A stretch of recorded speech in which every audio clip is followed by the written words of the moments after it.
नमस्कार नमस्कार माझ्या ज्ञानव्रती भक्तिव्रती श्रोत्यांनो, प्रेक्षकांनो, बंधू भगिनींनो आणि मैत्रिणींनो, ज्ञानेश्वरीच्या या सुंदर वाटिकेमध्ये, ज्ञानवाङ्मयाच्या या वाटिकेमध्ये आपण सगळेजण हरिपाठाच्या अध्ययनासाठी एकत्र आलो आहोत. आज आपल्याला हरिपाठाचा 7वा अभंग बघायचा आहे. ज्ञानेश्वर माऊलींना शतशः नमस्कार करू, त्यांचे शुभाशीर्वाद घेऊ. विठ्ठल रुक्मिणीचे कुशी अवतरले ऋषिकेशी, महाविष्णूंचा अवतार सखा माझा ज्ञानेश्वर. ज्ञानेश्वर माऊली, ज्ञानराज माऊली तुकाराम, ज्ञानबा तुकाराम, ज्ञानबा तुकाराम, ज्ञानबा तुकाराम, ज्ञानबा तुकाराम. पंढरीनाथ महाराज की जय. आज आपण हरिपाठाचा 7 क्रमांकाचा अभंग पाहणार आहोत. पर्वताप्रमाणे पातक करणे, वज्रलेप होणे अभक्तासी.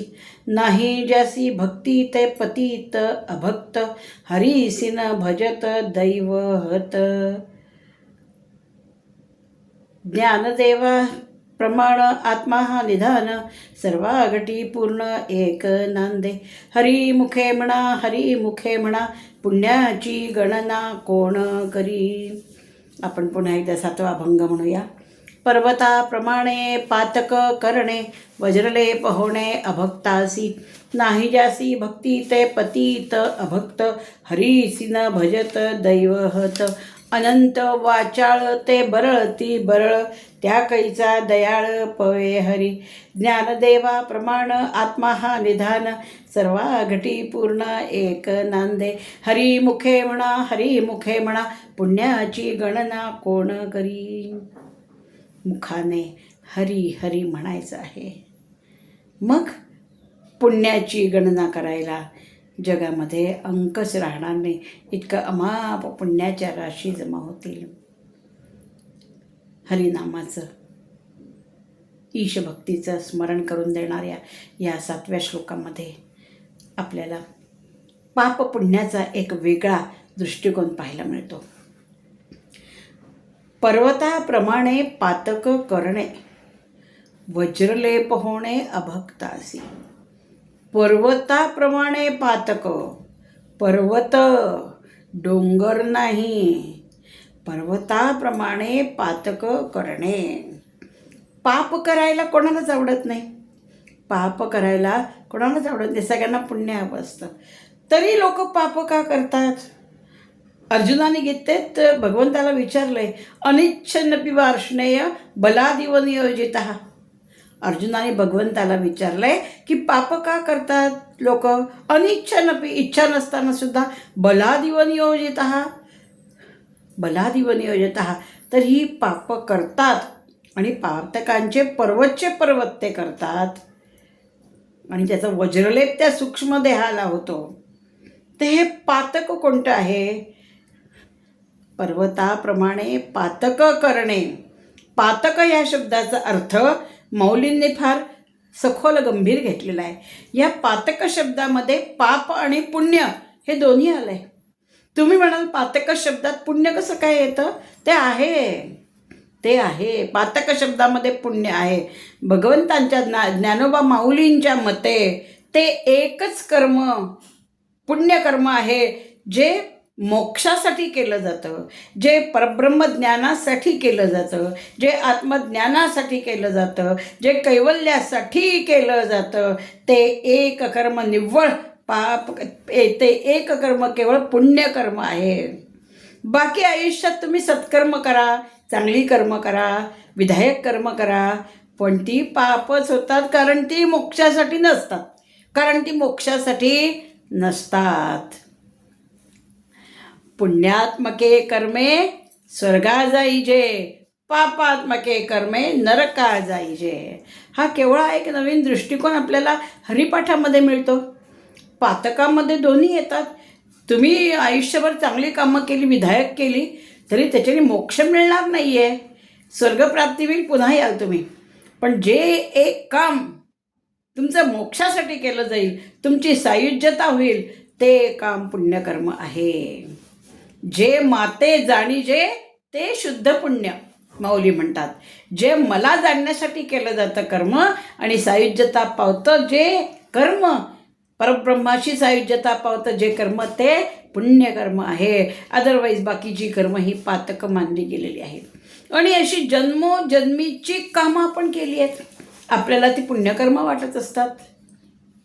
पण अशी केलेली कर्म ही पातकामध्ये जमा होतात आणि ती सूक्ष्मदेहाला जन्मोजन्मी चिटकून राहतात. सूक्ष्मदेहाला इतकी चिटकतात. आपण किती चांगली कामं करतो, आपल्याला खूप समाधान असतं, मी हे चांगलं काम केलं, मी हे चांगलं काम केलं, मी हे चांगलं काम केलं.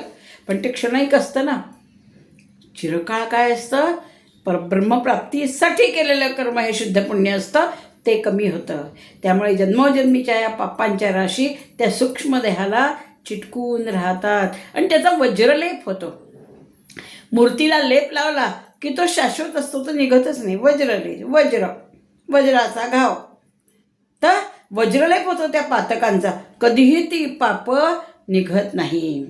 पर्वताप्रमाणे पातक म्हणजे काय लक्षात ठेवायचं आहे, कर्म हे नेहमी आपल्याला पुण्यासाठी मोक्षासाठी करता आलं तर करायचं आहे. याचा अर्थ विधायक सत्कर्म करायचंच नाही असं नाही, पण त्याच्यातली काही कर्म, जास्तीत जास्त कर्म ही आत्मज्ञानासाठी करता आली तर करायचं आहे.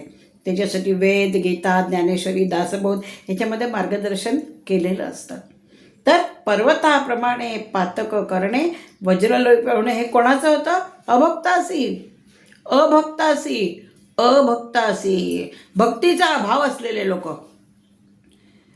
ईश्वरापासून जो विभक्त तो अभक्त, ईश्वरापासून जो विभक्त तो अभक्त. अशा अभक्ताच्या सूक्ष्मदेहाला पापांच्या राशी चिटकून राहतात आणि त्याचे पर्वत होतात. अभक्तासी पर्वताप्रमाणे पातक करणे, वज्रलेप होणे अभक्तासी. म्हणून अभक्त व्हायचं नाही आहे, दृढ विश्वास पाहिजे. भक्ती म्हणजे काय की माझ्या आजूबाजूला चराचरात अणुरेणू तो आहे म्हणून मी आहे म्हणून माझा संसार आहे, तो आहे. हे एक अनुसंधान, दृढ अनुसंधान म्हणजे भक्ती श्रोते हो. आणि ज्याला ही भक्ती नाही आहे त्याच्या पापांच्या राशी त्याला वज्रलेपाप्रमाणे चिटकतात. वज्रलेप होणे अभक्तासी, नाही ज्यासी भक्ती तो पतित अभक्त. माऊलींचे शब्द, शिला लिखितम अक्षरम. नाही ज्यासी भक्ती, ज्याला भक्ती नाही आहे. भक्ती म्हणजे काय, परमेश्वरावर निष्ठा नाही आहे, विश्वास नाही आहे, असा जो आहे नाही ज्यासी भक्ती तो पतित. पत म्हणजे पडणे, पडलेलाच आहे तो, पतित अभक्त. नाही ज्यासी भक्ती तो पतित अभक्त. हरीसी न भजत कवण्या गुणे, तो कुठल्याच गोष्टीत कुठल्याच दृष्टिकोनातनं तो हरीला भजत नाही, कारण विश्वासच नाही आहे. असा जो अभक्त असतो की ज्याला मी म्हणजे सगळा क्रिएटर वाटतो, मी हे घर निर्माण केलं आहे, ही माझी बायको आहे, हे माझे मुलं आहे, हे माझं साम्राज्य आहे, असा जो मीपणा जिथे असतो तो अभक्त असतो. हरीसी न भजत दैवहत, त्याला दैवहत म्हटले माऊलींनी.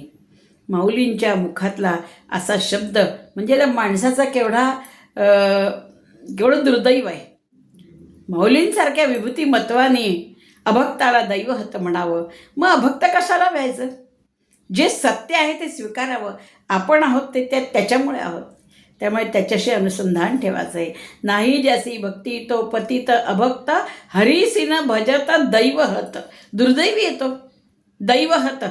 हतम दैवम यस्य सहा, दैव निघून गेले, सुदैव निघून गेले, दुर्दैवी येतो. हरिभक्ती न करणारा, दृढश्रद्धा न ठेवणारा दैवहत आहे. हरीसी न भजत दैवहत. अनंत वाचाळ बरळती बरळ, त्या कळीचा दयाळ पवे हरी. आत्तापर्यंत आपण पाहिलं की आपण आपल्या पातकांच्या राशी ज्या आहेत, सत्कर्म केलं तरी ते मोक्षासाठी नव्हतं म्हणून पातकांच्या ह्याच्यात ते जमा झालं, त्याच्या पर्वतासारख्या राशी झाल्या. बळेची म्हणतात देह माझा, कोटी ब्रह्महत्या लागे जीवा. देह माझा तुम्ही जेव्हा म्हणता तेव्हा कोटी ब्रह्महत्येचं पाप लागतं. म्हणून हे पातक करायचंच नाही आहे. मोक्षासाठी काय करता येईल तेवढे प्रयत्न यथाशक्ती यथामती करायचे आहे. तिसरी ओळ काय आहे?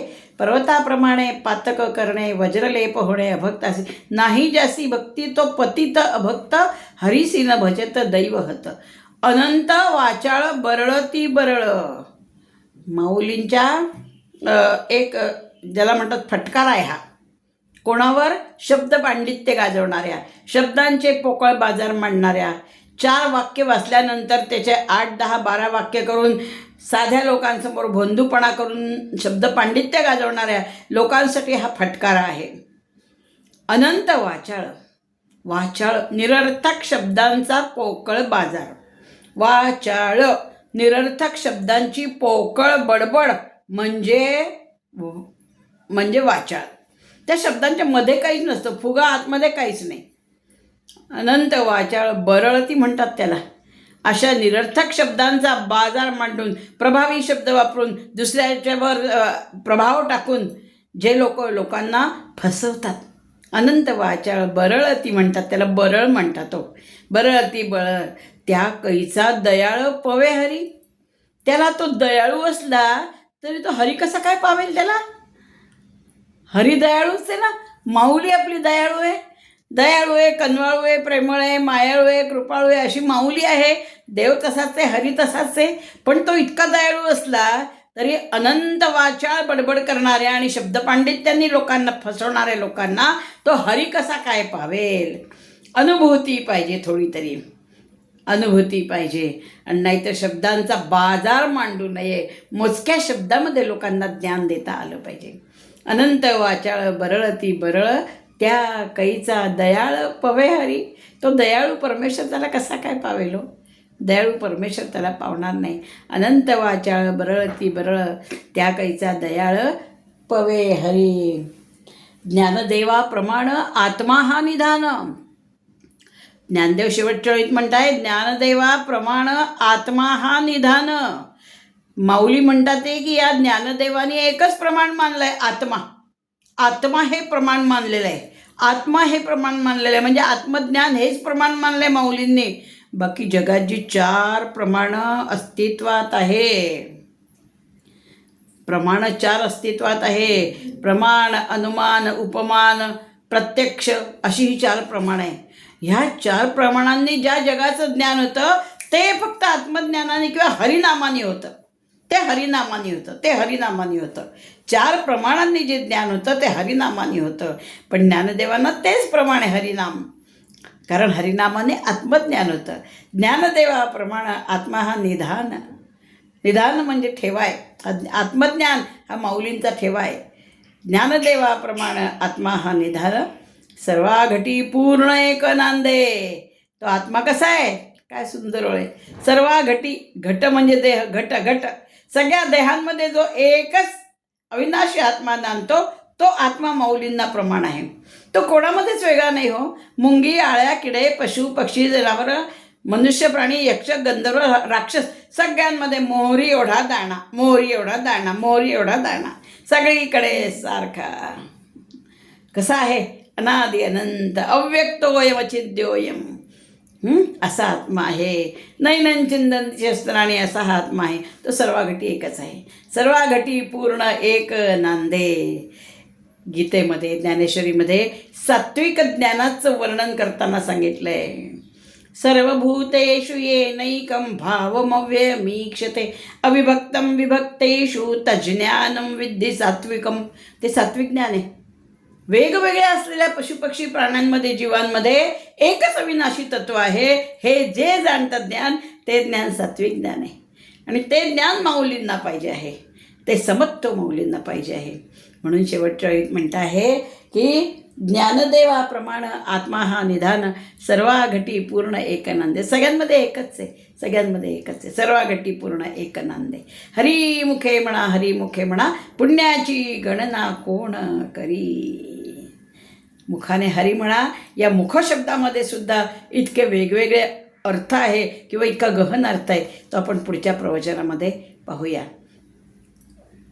इत्यलं